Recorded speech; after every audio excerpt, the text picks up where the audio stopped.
Like many other airlines, COVID caused a total shutdown in March last year.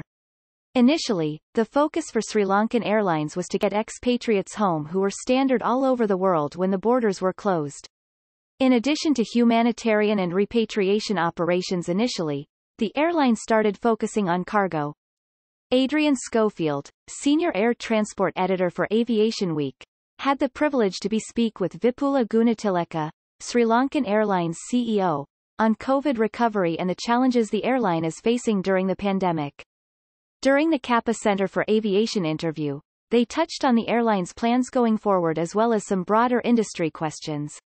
Adrian Schofield. Welcome, Vipula, and it's great to have you here with us. Vipula Gunatileka. Yeah, good to talk to you and good morning, Adrian. Thank you for the opportunity.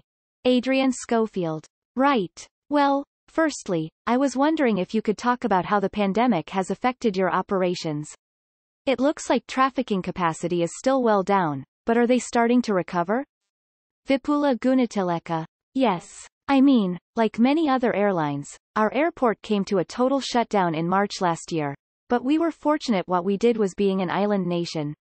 We had lot of inaudible 0 hours 1 minute and 15 seconds, and also the national carrier. We had to help the Sri Lankan expatriates who were stranded there all over the world. So we started a lot of humanitarian or the repatriation operations initially, and at the same time, we started doing our cargo. Unfortunately, we didn't have a dedicated cargo care freight as such, but we are making use of all the wide-body aircraft. We initially started with the cargo network connecting Sri Lanka with Australia, UK, Germany, France, and all that. Yeah. Adrian Schofield. Right. Okay. When do you think you might see a significant recovery in international passenger demand? And how long do you think it might be until you get to a full recovery? Vipula Gunatileka. Yeah, my gut feeling is by the winter next year, you'll see the recovery. But what we are projecting this year is since we don't have any domestic traffic like we are expecting, but 40% recovery at the end of our next financial year, which is ending in March Q1 next year. Adrian Schofield. Yeah, right. Vipula Gunatileka. So full recovery will be going back to pre-COVID level would be 22, 23 for us. Yeah. Adrian Schofield. Okay, so sort of your financial year runs through the end of March. Vipula Gunatileka. Yeah. April to March. Adrian Schofield. Right. What do you think your recovery level is at the moment, if you hope to get it to 40% by then? Vipula Gunatileka. Yeah, in terms of the turnover, we used to do between $70 to $100 million a month, a 100 during the winter peak time. So we are doing about 30 million now, slightly about 30, but a lot of room to improvement. Cargo contributes about 60% of that. Adrian Schofield. Right. Okay, where do you think your capacity is at the moment, compared to pre-COVID levels? Vipula Gunatileka. We are deploying most of the aircraft on long hauls, like Germany and UK. Of course, we were heavily relying on UK before the shutdown. We also have the advantage of Maldives open. The footwork is about 6-7 months ago. So we were making this, inaudible 0 hours 3 minutes and 35 seconds, opportunity as well. So it's mainly on the long hauls and lot of. We've done operations all over the world. During the pandemic, the patients that we never been to Africa, South Africa. Now we got operation to Nairobi starting soon. China, again, lot of cargo. Adrian Schofield. Yeah. Vipula Gunatileka. Passengers, with the passengers. Adrian Schofield. Right. So there's a mainly cargo and repatriation floods, I guess. Vipula Gunatileka. It's going to be cargo, little bit of. Now the repatriation flyer numbers are coming down. It's transit passengers and little bit of. Yeah, we have passengers. Adrian Schofield. Okay, so which of your international routes are actually open right now? I imagine there's still quite a few suspended. Vipula Gunatileka. Yeah, you would have seen the Sri Lanka. They relaxed the quarantine requirements couple of days ago. So now, if you have a vaccine and all that, you can come.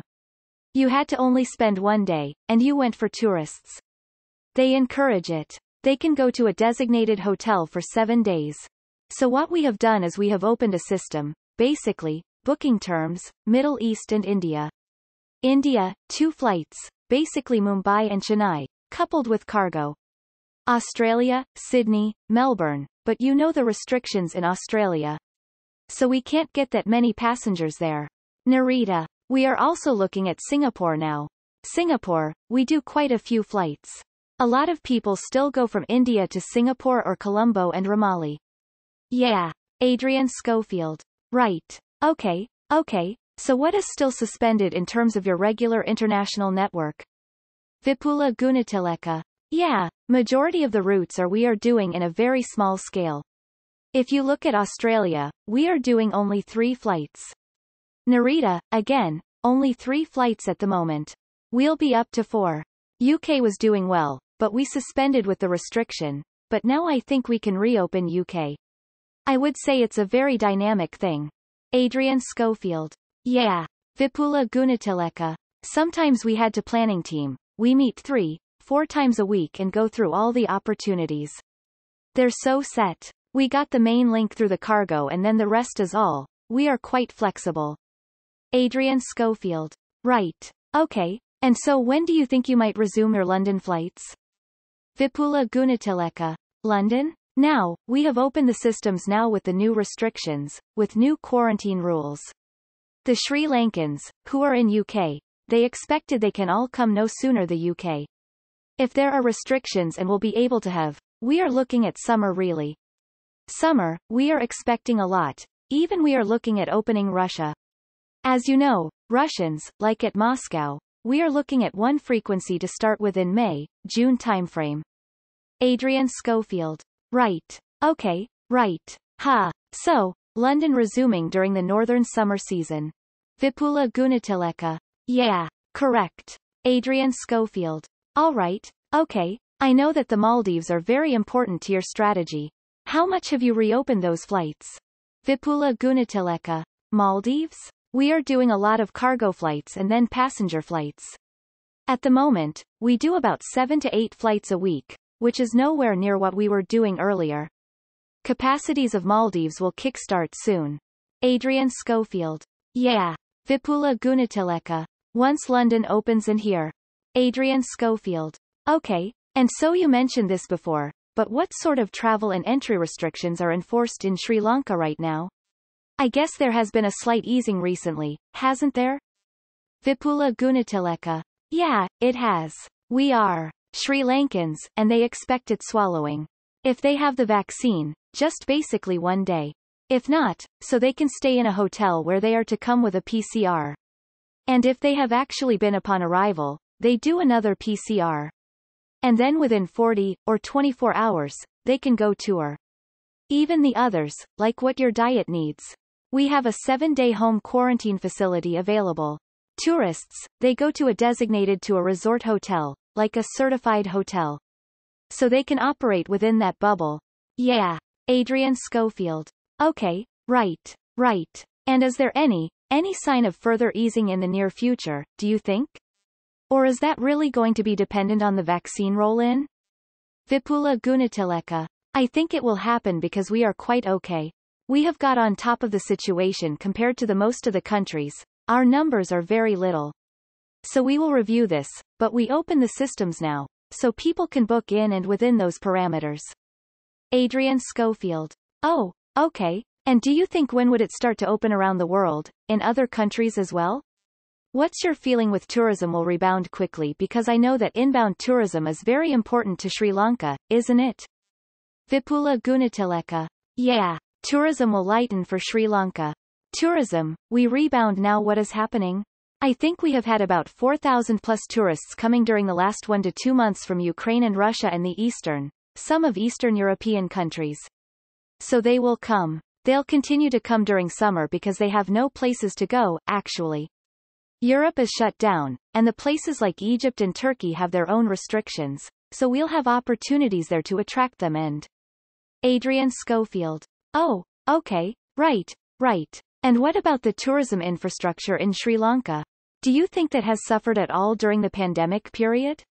Or is it still pretty much ready to go when the tourists start coming back in and? Vipula Gunatileka. Yeah, the infrastructure is pretty much in shape. Initially we had a huge. With the first lockdown, the whole country was in lockdown. But then the locals started traveling. So I've been traveling, we have gone to so many places. The hotels are operating now, so they are especially, they got lot of weekend traffic with locals. Adrian Schofield. Okay. Crosstalk 0 hours 9 minutes and 55 seconds. Vipula Gunatileka. So they can bounce back. So, yeah. Adrian Schofield. Yeah. So their domestic tourism really sort of kept things moving with the local tourism industry. Vipula Gunatileka. Yeah, correct. Adrian Schofield. Right. Okay. And does Sri Lanka have any travel bubbles or travel corridors in place with other countries, or does it have any of those under discussion at the moment? Vipula Gunatileka. Yeah, we don't have anything confirmed up yet, but what we are looking at is a bubble with India. So as you know, a lot of Indians come here too for just 2-3 days, 3 days. So that's what we are looking forward to. Adrian Schofield. Right. Wow. Is that something that might happen in the near future? Vipula Gunatileka. Yeah, it should technically. Adrian Schofield. Wow. And that'd be a big deal with Sri Lanka, wouldn't it? Because I know that your Indian network is very important to the airline. Vipula Gunatileka. Yeah, definitely. They're looking forward to that. Adrian Schofield. Right. And even with something I'm always interested in with, as countries increase their vaccination programs, do you think it's still important to focus on travel bubbles and travel corridors even as vaccination rates start to rise? Vipula Gunatileka. Yeah, I think so. If you look at the way the disease has spread, the pandemic. Some countries are still, they're shut down, they're on recovery mode. New variants are being discovered now. So I think this is important. Adrian Schofield. Right. Okay. And just looking back a little further, Sri Lanka was. But before the pandemic came along, Sri Lanka was also hit by another pretty major event that had an impact on tourism, that there being the Easter bombings in 2019. And I know they had a huge detrimental effect to your traffic and to tourism to Sri Lanka. Had tourism actually recovered for you from that before the pandemic hit, or was it still down? Vipula Gunatileka. I think we got hit by the pandemic beginning of last year with Wuhan. So we had a pretty robust recovery from the Easter setback. We were about, by December 2019, we were about 80%. We had made about 80% recovery, especially also thanks to the demise of Jet Airways. We were able to launch. So we were on the right track with that. I mean, it was very unfortunate. Then we saw the Chinese. We didn't get the expected Chinese Divya traffic last year. So with all that, we made, in terms of the profitability, we were EBITDA positive last financial year after so many years, because of all the initiatives we implemented in terms of restructuring. Adrian Schofield. Okay, so you returned to profitability before the pandemic striked, did you? Vipula Gunatileka. Yeah, it made a positive, because we've got a huge debt for national. We've got $1 billion worth of debt, so performance is measured on EBITDA. Adrian Schofield. Right. Okay, you touched on this earlier, but how much of a disadvantage is it that you have really no domestic network to rely on? Other airlines have been able to rely on the domestic network, while all international traffic's been down. But for carriers like yourselves and Cathay and Singapore Airlines, there is no domestic network. So how much of a handicap is that? Vipula Gunatileka. Yeah, actually, it was real setback. But I'm relying. That's why I'm counting on India. India is domestic travel for me because we are a very small island. Crosstalk 0 hours 13 minutes and 37 seconds. Adrian Schofield. Right. Vipula Gunatileka. But then Singapore. So once India kickstarts, we'll be okay. We'll have that short holiday makers coming. Adrian Schofield. Right. Okay. There's something that I did want to ask you a little bit later, but perhaps we'll bring it up now. How important is the Indian market to your strategy? I mean, I think you've sort of positioned your hub like a de facto hub for the Indian market. How important it is that to your broader operation? Vipula Gunatileka. It was initial. Previously, it was important because, as you know, with going back to the history of, we were fighting a war and all that, so there were no tourists coming. So we had to rely on this, going back to India straight. So we had to rely on Maldives and India, and we consider Sri Lanka as a hub. So that Saturday, we'll continue with the airport expansion also. But what I am looking at is that some of the long-haul flights will relaunch during the pandemic like Frankfurt, Paris and Sydney. Adrian Schofield. Yeah. Vipula Gunatileka. Also, we are planning. Those will continue. So my focus will be mainly on the long-haul flights. That's where you can have that advantage in terms of costs and also in terms of the point-to-point travel. Adrian Schofield. Do you anticipate getting a lot of feed from the Indian market through your hub and onto those long-haul routes? Or is it mainly sort of point-to-point you're looking at? Vipula Gunatileka. Long hauls? Yeah, India. If I'm looking at Australia, it's basically a lot of India, Sydney, and Melbourne will be a lot of Indian traffic coming in addition to the two areas. And Melbourne was mainly on diaspora and Indian. That was very inaudible 0 hours 15 minutes and 24 seconds, but Sydney will be different. Adrian Schofield. Yeah. Vipula Gunatileka. Sydney will have more tourists coming in. Adrian Schofield. Right. 'Cause there's not a lot of direct options from Australia to India. So I guess it's mostly indirect traffic and you're pretty well located for that. Vipula Gunatileka. Yeah. Correct. Adrian Schofield. Right. Okay. Vipula Gunatileka. Even to places like Europe, Frankfurt, Paris, which we used to operate for, we pulled out from those routes couple of years ago for strange reasons. I think we are looking at, so what are my strategies basically? I got a fairly decent cargo network in operations. As you know, the cargo margins are coming down, the volume will come down. So what I'll do is, you'll have the passenger traffic network around the cargo. So that way, I will not feel the pain. So I do not relaunch some of these routes. I'll continue. Adrian Schofield. Yeah. So sort of build up what is currently a cargo network. You can build the passenger services around that. Vipula Gunatileka. Yeah, that's what we have done. Also, for example, if you look at most of the flights, we get not many. We carry the belly cargo, we don't have freighters as such, except one car, not a freighter. But we get good passenger numbers to compensate for the revenue. So that, I will build up. But I am looking at a freighter as well to have a freight train operation within the next 6 months or so, because I can't rely on belly cargo for long. Adrian Schofield. Right. Okay. And just on the Indian market, again, there's been a lot of changes in that market. You mentioned Jet Airways disappearing, the rise of Indigo, a lot of things happening. How did the changes in that market affect you, or doesn't it really affect you that much? Vipula Gunatileka. Oh, I think my margins are under pressure to an extent, but then again, there's enough demand. And as you know, Sri Lanka is one of the most sought-after destinations by the Indian and the middle-class professionals. So we'll have enough space to play it. But what I'm looking at also if the transit. Anybody to go to Australia, to Japan too. So, Adrian Schofield. Yeah. Do you do any sort of India to India connections or you're not really? Vipula Gunatileka. No, we don't. Adrian Schofield. Yeah. Okay. All right. And has the rise of the LCCs in the Indian market, has that impacted you at all? I guess they'd be looking to carry a lot of that leisure traffic into Sri Lanka, wouldn't they? Vipula Gunatileka. Yeah, it was, but we are quite competitive in that sense. Also, we are in a lot of people, and if you look at a transit passenger, they prefer to go in a better aircraft. If they're going to Melbourne or maybe to UK or to the Middle East or something, they prefer to what we call legacy candidate. Inaudible 0 hours 18 minutes and 25 seconds. Adrian Schofield. Right. Okay. You developed a turnaround plan in 2019, obviously before the pandemic hit.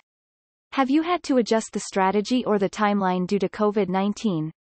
Vipula Gunatileka. In terms of the costs, what we did was we focused on what we were doing, and as I told you, in 2019, we were to reach break-even status after so many years. But we made use of the pandemic and we were aggressively negotiating with all the suppliers that the leases we made considerable savings. We had couple of voluntary retirement schemes. Get rid of the extra staff and all the supply contract negotiators and made substantial savings on those things. That is basically why it was something that we made, during the pandemic time, we were very aggressive to prepare the airline for the recovery. Adrian Schofield. Right. Okay. And we're fast running out of time, but fascinating to talk about the challenges you realize facing. But I'd like to talk about fleet. If I could, you touched on your freighter plans earlier on, and I just wondered if you could go a little bit more in depth about how many freighters you might be adding, how many you're converting, or where else you might be getting dedicated freighters from. Vipula Gunatileka. Well, initially we will look at one for the first 1 year, and then we will gradually see, depending on the demand, we will add another one. So we don't want to be very aggressive, considering the financial challenges we are facing and all that. Crosstalk 0 hours 20 minutes and 10 seconds. Adrian Schofield. Would they keep conversions? Those two are. Vipula Gunatileka. Those conversion? We have converted one, but that I'm going to take it back. And once the freight is. So we'll operate it till the end of the year, once the freight is in place. We'll take that out here. Adrian Schofield. Okay, right. So you want 2 dedicated freighters in addition to the conversion? Vipula Gunatileka. No, inaudible 0 hours 20 minutes and 29 seconds.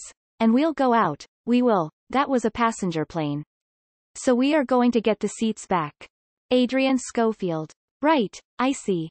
Vipula Gunatileka. There is one dedicated freight for the time being, initial to start with. And then depending on the demand, we'll go for the second.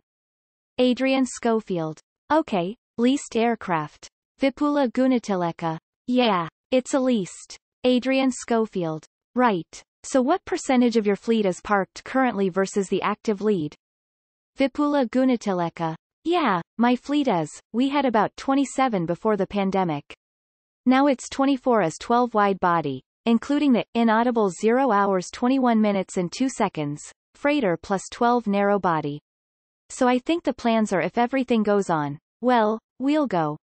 Even initial plan was to go up to about 34 aircraft in 4 years' time. So those are on the cards, but it depends on how the recovery. But we will need a replacement aircraft. 6 or 5 aircrafts will be retiring within the next 1.5, 2 years. So we will need replacement at possible.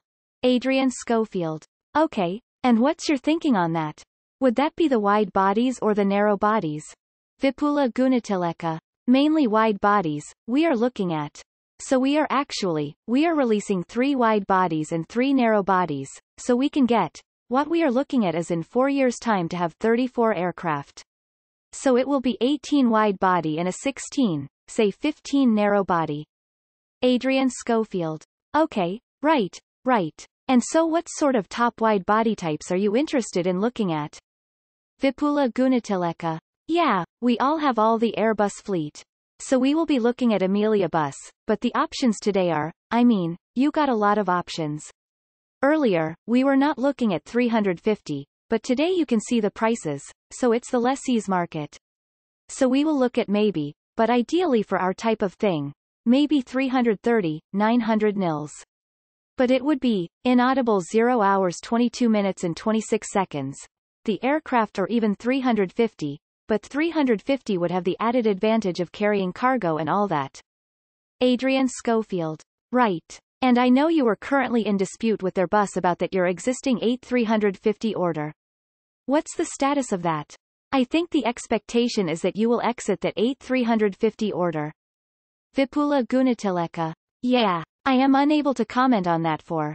There's reason. Yeah, but even initially with the Airbus before the pandemic, what we were looking at was sort of a SOP to get a 3,900 years, but today the market dynamics are different. They've changed. Crosstalk 0 hours 23 minutes and 10 seconds. Their prices have come down. You can get a 350 today for $650, $700,000. So, we will look at it at that time. I think my first stage is to the world tour in 6 months, to rebuild the traffic. Adrian Schofield. Right. Okay, so when you do look at wide body replacement, you'd be looking at least 8330s or 8350s, probably. Vipula Gunatileka. Yeah, it could be a lease. And if I'm going to the manufacturer sooner, then we can look at an easier backed facility, which is more advantageous for us. Yeah, we can get. Yeah. Adrian Schofield. Okay, Wow, so you're certainly not ruling out the prospect of aiding 8350s in the future. Vipula Gunatileka. No, not that, yeah. We'll see how it goes. Adrian Schofield. Right. Okay. Vipula Gunatileka. I think for our type of operation, 183300s, and then 3.2.1s would be good to have more ideal. Concerning the stage length and the type of operations we are. I mean. Adrian Schofield. Right. And of course you asked that you have begun modernizing your fleet with the neo-narrow bodies. So I guess that would be, obviously, the direction you'd continue to go in for the narrow bodies. Vipula Gunatileka. Yeah, correct. Adrian Schofield. Right. Okay, and just to clarify, of your current fleet, how many are active at the moment versus inactive? Vipula Gunatileka. A wide body? The entire fleet had been active and they have been operating pretty robustly. But the narrow body now about 50% utilization. But that is something if India and travel bubble kicks in, then we can operate. What we do is we mix and match, like most of the repatriation flights to short hauls, we try to operate a narrow body. Adrian Schofield. Yeah. Vipula Gunatileka. Sometimes instead of sending two wide body, I have a capacity issue also with the wide body, because they're all over in all the long hauls in cargo. So if I have to do a narrow body flight to the Middle East or to Singapore but I sometimes do two instead of one, that's better. Adrian Schofield. Okay, are you interested in the longer range, narrow bodies that are coming onto the market now? Or, would that not be so suitable for your operation? Vipula Gunatileka. That may not be, considering our stage lane and the network, that may not be ideal for us. Yeah. Adrian Schofield. Right. I think because you primarily use the narrow bodies into India, I guess. Vipula Gunatileka. Hey, it's India. If you look at a 321 here, we can operate to places like India, the Middle East, but China is to be tough with the payload. Adrian Schofield. Yeah. Vipula Gunatileka. So that's that, and the Middle East we are okay, but then again there are a lot of cargo. We are missing out if you operate a 321. Adrian Schofield. Right. Okay, and I'm also interested in the developments on the MRO front. I know that is an area that you've been looking to develop a little bit. So could you tell us about what's happening with your MRO operation? Vipula Gunatileka. Yeah. We got recertified by Inaudible 0 hours 26 minutes and 7 seconds, and we are doing a lot of work at the moment for other airlines, the third parties and all that. So we plan to grow that, but what we are looking at is, we need to do a joint venture and we got a nice facility in down south in Matala. Long term, we need to have a partner, to find a partner and do a proper joint venture. Adrian Schofield. Okay, right. To perhaps increase the third party work. Vipula Gunatileka. Yeah. So we are doing, at the moment, we are making, so we got additional line. We make use of that. We are done quite a lot of third-party work for the last 2 to 3 years. But that work will continue. Yeah. Adrian Schofield. Right. Okay. And just finally, a more sort of general question. In what ways do you think the travel experience and the airline industry have changed long-term as a result of the pandemic? Vipula Gunatileka. Yeah. I think people will learn to be more tech-savvy. They had to adapt to technology. You'll have contactless travel. So this is one of the things we also did was we revamped our back office. Now, our e-commerce penetration was about 14% by looking at doubling it within the next 2 years. And all this. So it will be more seamless travel now. Travel policies 1 year. We are also working on it. Singapore has already introduced it. So it will be. And plus, also I would see it be more point-to-point traffic. People who divide at least initially the hubs. Adrian Schofield. Affirmative. Right. So contactless travel, it will be perhaps a bigger thing. Vipula Gunatileka. Yeah. Adrian Schofield. Right. Are you doing trials with any of the digital travel passes at the moment? Vipula Gunatileka. Yeah, we are still in the development phase. We got some things done. We don't have a fully fledged solution as such, but we've got the boarding passes and all done. So even the safe checking and queues are in place. So, as the airport resumes operations, we'll make use of those, yeah. #rebuilding travel